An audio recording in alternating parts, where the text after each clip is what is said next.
जाहिर बात है, मीडिया के लिए तो आज़ादी सांस की हैसियत रखती है और फाइनेंस उसके लिए ख़ुराक की हैसियत रखती है। तो जब आप उसकी आज़ादी को दबाएंगे तो सांस के बगैर जीना कैसा होगा। और सहाफ़ी मुज़ाहिम बने और अदलिया मुज़ाहिम बनी। इंशाअल्लाह इस हुकूमत के रास्ते में भी यही दो तबक़ात का मुज़ाहिम बनेंगे और उनको नहीं पास होंगे। नाज़रीन, नया दौर से मोहम्मद कज़ाफ़ी हूँ तो फिर हाजिर है हमारे साथ मौजूद है सलीम साहब साहब। सर, पीका एक्ट को कैसे देख रहे हैं आप?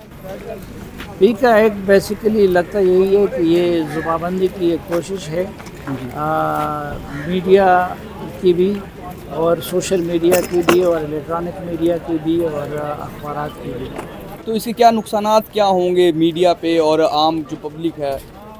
जाहिर बात है, मीडिया के लिए तो आज़ादी सांस की हैसियत रखती है और फाइनेंस उसके लिए ख़ुराक की हैसियत रखती है। तो जब आप उसकी आज़ादी को दबाएंगे तो सांस के बगैर जीना कैसा होगा। सर, ये इसी इमरान खान के दौर में ये एक्ट आया था और अब इसको जो सही तरह इसमें मज़ीद इसको सख्त बनाकर मौजूदा गवर्नमेंट है उसने इसको सहाफ़ियों की ज़्यादा ज़ुबानबंदी के दौर में आया था तो इमरान खान उसको अमली शक्ल नहीं दे सका और सहाफ़ी मुज़ाहिम बने और अदलिया मुज़ाहिम बनी। इंशाअल्लाह इस हुकूमत के रास्ते में भी यही दो तबक़ात का मुज़ाहिम बनेंगे और उनको नहीं पास होंगे। हम खुद भी फेक न्यूज़ के भी शिकार रहते हैं और गारम गलूच के भी शिकार, लेकिन इसका बेहतर तरीका हो सकता था और बेहतर तरीका जुडिशरी के ज़रिए हो सकता था और क़ज़फ़ के कानून को बेहतर बनाने से हो सकता था। लेकिन हुकूमत ने ये काम किया, उजरत में किया और बड़े जारहाना अंदाज में किया।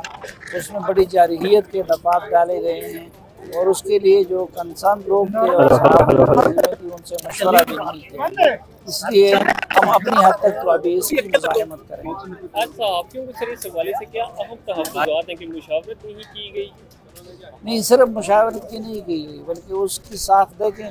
पहला काम ये तो इंफॉर्मेशन मिनिस्ट्री का था, ये इंटीरियर मिनिस्ट्री ने पेश किया है। इंटीरियर मिनिस्ट्री का काम क्या होता है? जराइम पेशा लोगों को रोकना उनका काम होता है। तो इसमें कुछ दफ़ात ऐसे डाले गए हैं कि जिससे वर्किंग जर्नलिस्ट और एंकर वो सब उसकी ज़द में आएंगे। ठीक है साहब, सर आपका कीमती आखिर में ये बता दें कि मीडिया, सोशल मीडिया और इस हद तक के आम जो जनरल पब्लिक है इस सेक्टर की तरमीम है किस हद तक? नहीं, मैंने आपको बता दी, ये तो बाद में भी पता चलेगा कि हुकूमत किस हद तक इसकी इतलाक़ करती है और किस हद तक इसको अमल करती है।